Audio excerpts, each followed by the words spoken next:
Hey everybody, I'm Matt. I'm the Chief Commercial Officer at Ginkgo. Really excited to be here to talk about biosecurity. I know we just spent a bunch of time talking about the amazing products being built on the platform. I think this is a really important connective piece to that. Just like in any industry that grows, if you think about computing and you think about the digital revolution, it wouldn't exist without really powerful cybersecurity tools. And so from our standpoint, this amazing ecosystem that we're building on top of the Ginkgo platform, we also have a responsibility when we think about the care we use in engineering biology to integrate security tools over time into everything we're doing with our partners, into their products, to make sure that we're engendering the right kind of development. And it's really deeply built into who we are about how much it's important to care about how our platform is used. Biology is such a powerful tool. It's something that we have to be thinking about when we're thinking about applications of our technology. We have to be thinking about it when we're thinking about the security around biology. Today, we have this amazing group of people that have come to Ginkgo as advisors and as part of the team to really help us think about how to do that security piece in a really powerful way. So I'm excited to have with us General Tom Bostic. General Bostic was the head of the U.S. Army Corps of Engineers, and then in a way that's really close to our hearts, moved over to be a biotech executive and has been just a great mentor for us and an advisor for us at Ginkgo. Renee Wegersen runs all of our biosecurity efforts focused on the U.S. government and has joined Ginkgo in the last year from 10 years at DARPA, and so just brings this amazing set of experiences that has been really helpful for us as we think about what our role and responsibility are both on the culture side, but also on the technology side. And Andy Weber, who has this amazing set of history and stories around 30 years of engaging in this world. How do we protect ourselves from bio threats and from other things that exist on this planet, and has just this wealth of knowledge about how governments around the world work. And most recently in government was an assistant secretary of defense in the Obama administration focused on these issues. So really excited to be here today to have the opportunity to talk about biosecurity in the context of what we're building here at Ginkgo. Maybe I'd love to just start with you, Andy, right? We're coming out of COVID. Certainly the world is engaged with biology over the last year in a way that maybe is different in the last century. How much should we be thinking about biosecurity, and how are you kind of thinking about the next decade? Well, we're living through the largest biological event of our lifetimes, and we've seen an acceleration in the technologies that are helping us get through this. It's been an amazing amount of progress. I think we're at this inflection point, and it's a little bit like we were in the early 90s with the internet and the smartphones. We have this new sector of the economy that's really launching now, and it's enabled by the digitization of biology, the ability to program cells, and we're just tapping into that now, and it's going to change everything. So we have an opportunity, though, to bake biosecurity into it now and not have that vulnerability that we've seen in the cyber world, where they didn't really think about designing cybersecurity into the systems from the beginning, and now there's a huge investment in playing defense. So I think we also have an opportunity to establish the norms for this new sector of our economy and to establish some taboos, what not to do with this amazing power that's been unleashed.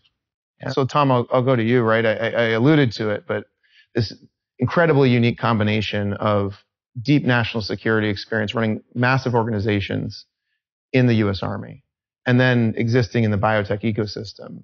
How would you address the same question? Why, after all, what we fundamentally believe, right, is that biology and making things out of biology will transform economic output in the next 5, 10, 50 years. How have you engaged in that topic? What has changed? What are the things on your mind as we think about this interplay between security and economic outcome? Well, thanks, Matt. It's great to be here, and I love being a senior advisor at at Ginkgo. And what I'd say is that I spent much of my life on the national security side of the house with Department of Defense, as you pointed out. I was building better dams, and now I'm building better DNA.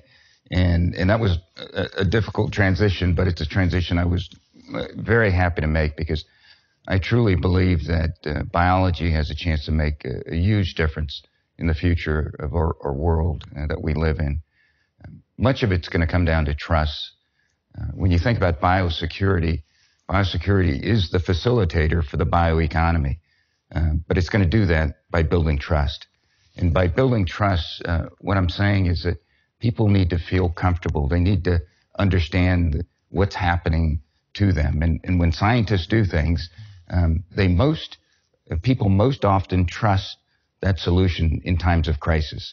And the crisis could be COVID, and you've seen many people trust the science and trust the scientists, take the vaccine. If you're in stage 4 cancer and there's a new immunology solution, people will trust that, even though there's some risk there.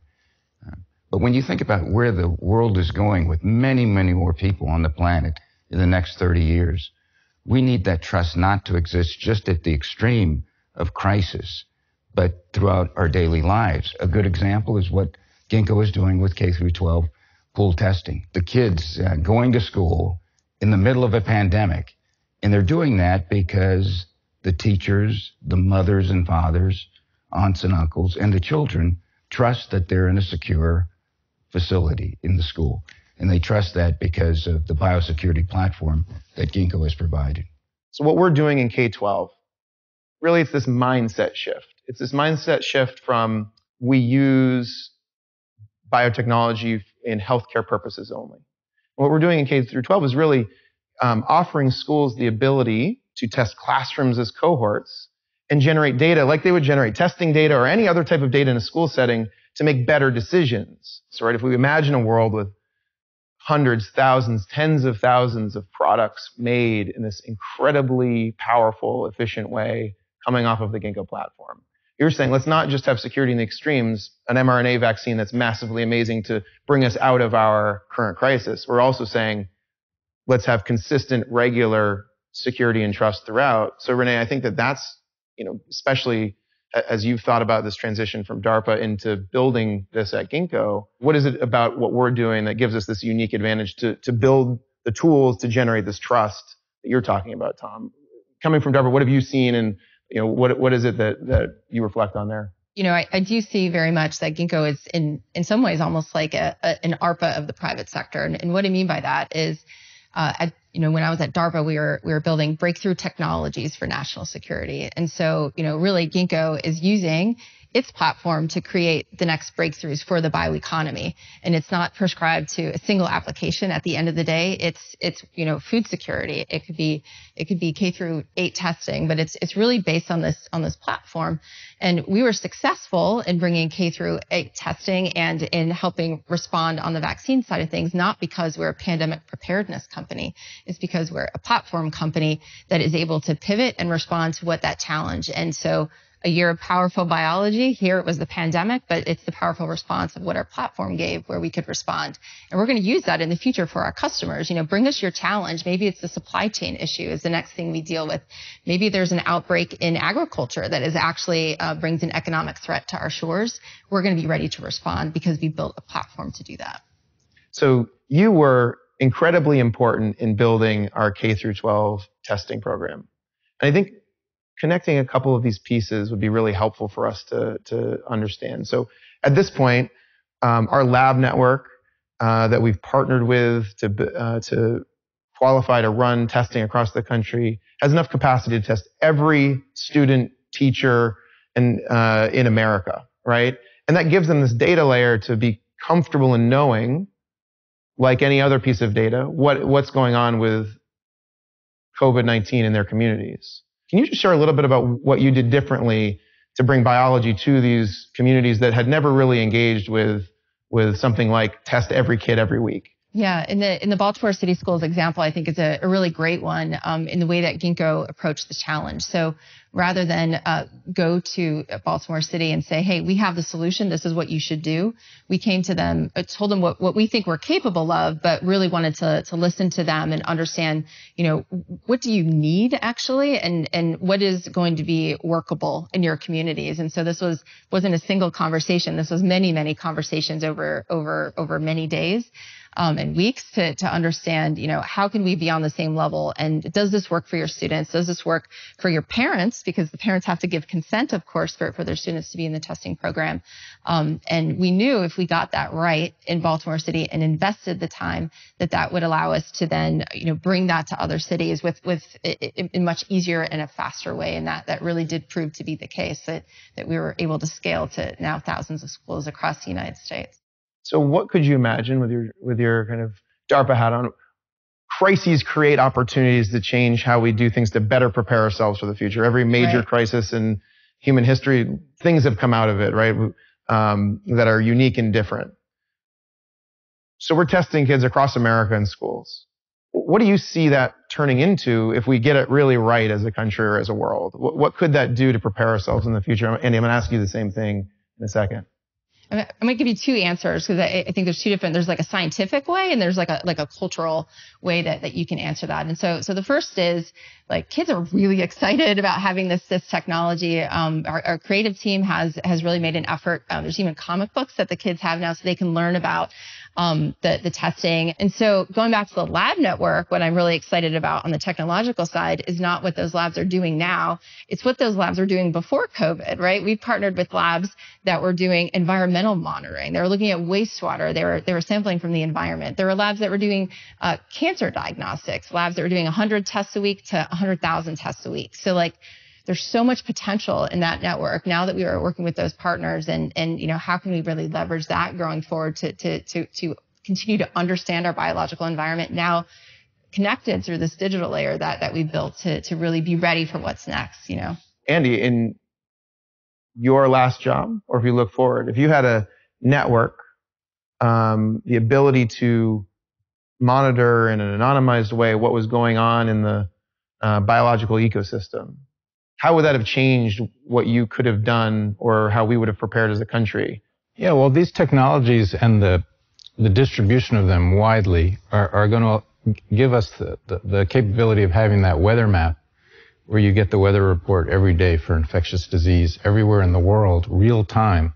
And that will allow us to nip epidemics in the bud. So the information piece, the genetic sequencing piece, it's all coming together. And I think because of the COVID crisis, the application of these biotechnologies has leapt ahead a decade in just a year. So now we've made that much progress. We'll sustain it and improve upon it.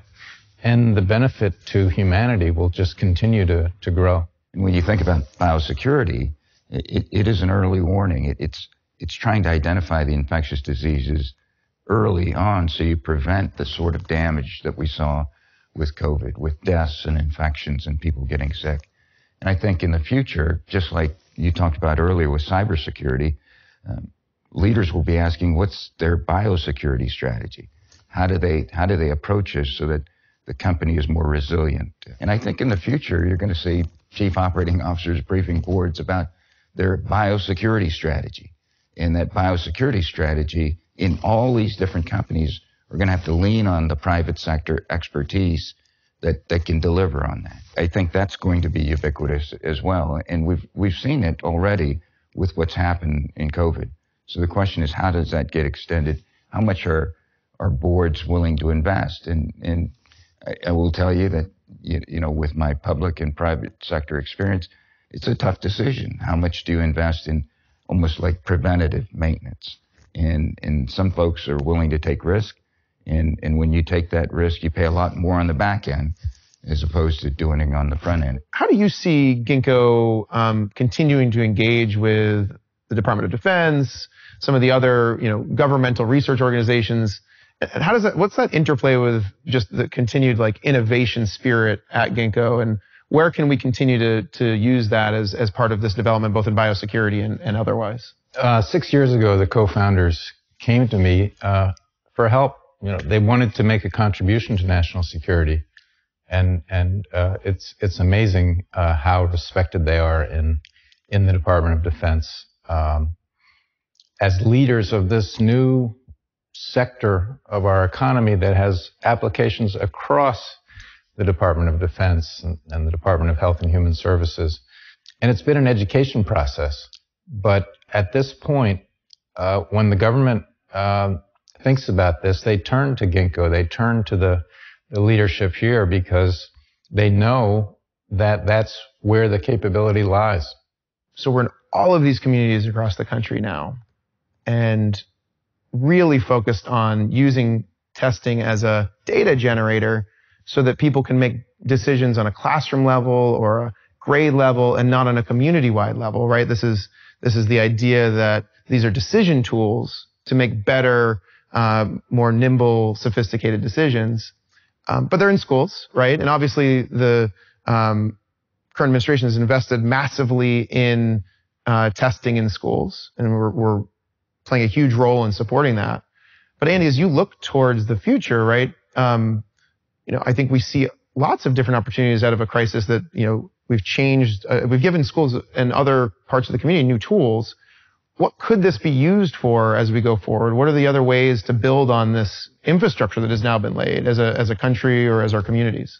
Well, I see it as part of an early warning system, a weather map, if you will, for infectious disease, so we can see those storms coming and actually prevent them from happening. There's such a visual reaction to somebody when you say forecasting, right? Like you think of the weatherman and here's his forecast. And what we haven't really talked about yet is our dashboards. And so not only are we generating this data where we've developed the capability to digest that information and then give that to a decision maker who might not have a PhD in molecular biology, but can say, wow, okay, my rates have been going up and look at my rates relative to the community.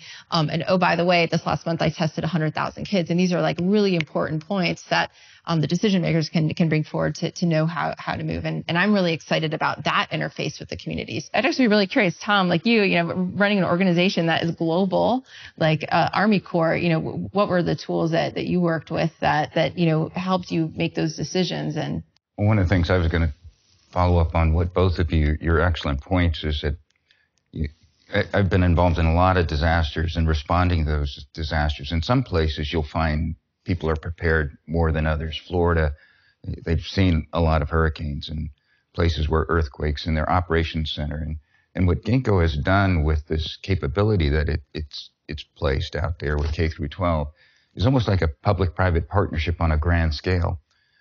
A lot of these cities and towns and communities and states have not had to respond in the way that some other states have had to respond with disasters. So I think I give huge kudos to what Ginkgo has done in that particular way, not directly in the K through 12 testing, which has been huge, but really macro level. How does the public and private partnership come together in a way that makes meaningful change?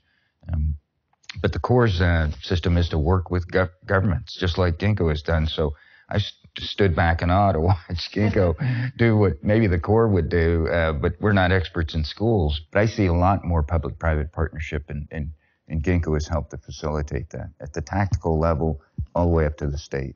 Well, that was great, Tom. Thank you. And I just want to everybody here, but also kind of in the spirit of the whole company, this has been a really amazing, hard, challenging, fulfilling year, and I appreciate all the work that you all have done to help us try to have the impact that we've had, both on the biosecurity front, but also on the platform build front, and look forward to many years to come. And thank you all for your guidance and work, and we very much appreciate your time. Well, thank you, Matt. Thank you, Matt.